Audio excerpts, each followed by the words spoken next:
I want to talk about why she be the best president. First of all, let's look at the two main challenges America has. We have to restore an economy of shared opportunities that produces shared prosperity again.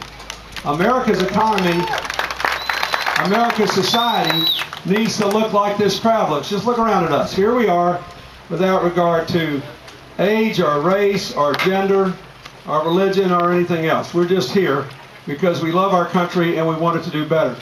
And we know we have to go forward together. We know we're all in this together. We live in an interdependent, interconnected world in which we cannot escape one another, and if we don't go forward together, we pay a terrible price. That's right. So that's the first challenge. The second challenge is we live in an interdependent world where there's hardly any problem we can solve on our own. Amen. You just think about it. Let's take, well, we know we can't solve global warming on our own. We know we can't solve terror on our own. 95% of the people who've been arrested since 9/11, and even before, when I was president, for plotting attacks on the United States, have been arrested by someone else in some other country because of cooperation between law enforcement and intelligence and money laundering people who work together. And we can't solve narco-trafficking, organized crime, human trafficking, and slavery. After saying that we might have to stay there forever and a day, now says he expects to bring them home by 2013. That is a clever reading of the tea leaves, and I congratulate him. But look, let's talk about why this is the right thing to do, okay? It's clearly the right thing for us. We've been there longer than we were in World War II. We've lost 4,000 lives. We have 70,000 wounded. You've spent $600 billion. We've alienated large chunks of the world doing this all by ourselves. We'd never let the UN inspectors finish their job. If we had, as you saw in that ad by, I hope you've seen the Joe Wilson Valerie Plame ad endorsing Hillary. Joe Wilson is for Hillary, and he's paid as high a price as you can pay, and his wife did, for refusing to lie about the intelligence of the Iraq War.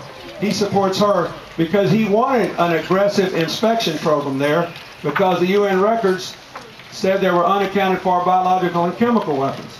He wouldn't lie about the nuclear program, and he knows if we just let the UN inspectors finish their jobs, there never would have been a war there. So, but we are where we are. No one now wants Iraq to fail. The United Nations wants them to succeed as an integrated country. There are a lot of good people there. But we have seen just in the last few weeks why it is not in the Iraqis' interest for America to give an open-ended commitment, and why they'll be better off if we begin a deliberate withdrawal of our troops. Because you remember when General Petraeus came back and testified? Boy, he's an impressive man and a great military leader. And we're fortunate to have him.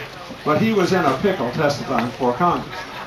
Because he had first testified as follows. Give me more troops, I'll take the violence down, I'll make them space to make their hard decisions. And they're hard. How do they share the political power? How do they split up all that oil money? So what was his last testimony? I got the troops, I took the violence down, I made them space, they didn't make the decisions, there is no end in sight. You cannot leave. We're stuck.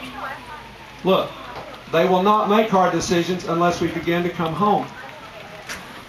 But even in your, think in a normal way, in our own lives, we don't make hard decisions till we have to. Do you ever wonder why they practically barricade themselves against the door in the dentist's office till you agree to the next appointment? Every last one. Chelsea here?